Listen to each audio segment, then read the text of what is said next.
Assalamualaikum warahmatullahi wabarakatuh. Saya Fitri Wijayanti dari Administrasi Bisnis. Di sini saya akan sedikit menjelaskan tentang konflik. Poin pertama itu memahami gaya penanganan konflik. Masing-masing orang memiliki gaya konflik yang digunakan untuk memenuhi kebutuhan kita sendiri. Tidak ada gaya konflik yang secara benar atau salah, tetapi satu atau lebih gaya bisa jadi tidak sesuai untuk situasi tertentu, dan dampaknya bisa mengakibatkan situasi cepat lepas kendali. Dalam memahami gaya penanganan konflik ada beberapa jenis. Yang pertama itu controlling atau gaya kompetitif. Value of goals high, value of relationship low, goals I win you lose. Orang yang gaya bersaing tampil sebagai orang yang agresif. Kerugian terbesar menggunakan gaya ini adalah bahwa hubungan yang dirusak tanpa dapat diperbaiki dan dapat mendorong pihak lain untuk menggunakan metode rahasia untuk memenuhi kebutuhan mereka, karena konflik dengan orang-orang ini berkurang menjadi jika Anda tidak dengan saya, Anda menentang saya. Yang kedua, accommodating atau mengakomodasi. Value of goal low, value relationship-nya high, goal-nya I lost you win.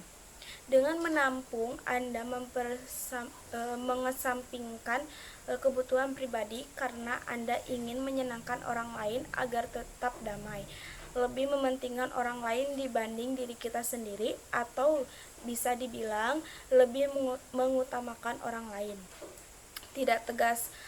Jika kita menggunakan ini sepanjang waktu, hal ini dapat menjadi kompetitif dan dapat mengakibatkan berkurangnya kreativitas dalam situasi konflik dan meningkatkan ketidakseimbangan kekuatan. Yang ketiga itu ada avoiding atau menghindari. Value of goals-nya low, value of relationship-nya low, goals-nya itu I lost, you lost. Penghindaran ditandai dengan sengaja mengabaikan atau menarik diri dari konflik daripada menghadapinya. Gaya ini mungkin dianggap tidak peduli dengan masalah sendiri atau masalah orang lain. Yang keempat itu ada compromising atau kompromi. Value of goals-nya itu medium, value of relationship-nya itu medium, goals-nya itu I win some, you win some. Gaya kompromi menunjukkan bahwa Anda bersedia mengorbankan beberapa tujuan Anda sebagai membujuk orang lain untuk melepaskan sebagian dari tujuan mereka. Berikan sedikit, mendapatkan sedikit. Sisi negatif dari kompromi ini yaitu bahwa ini bisa menjadi jalan keluar yang mudah dan mengurangi pilihan kreatif baru. Yang kelima itu ada collaborating atau berkolaborasi. Value of goals-nya itu high, value of relationship-nya itu high, goal-nya itu I win, you win. Gaya kolaboratif memandang konflik sebagai masalah yang harus diselesaikan pada menemukan solusi kreatif yang memenuhi kepentingan semua pihak. Kemudian memupuk rasa hormat, kepercayaan, dan membangun hubungan untuk membuat lingkungan kita kolaboratif, atasi konflik secara langsung dan dengan cara yang mengekspresikan kesediaan semua pihak untuk mendapatkan apa yang mereka butuhkan. Kemudian untuk poin yang kedua itu ada fokus pada minat atau kebutuhan, bukan posisi atau keinginan.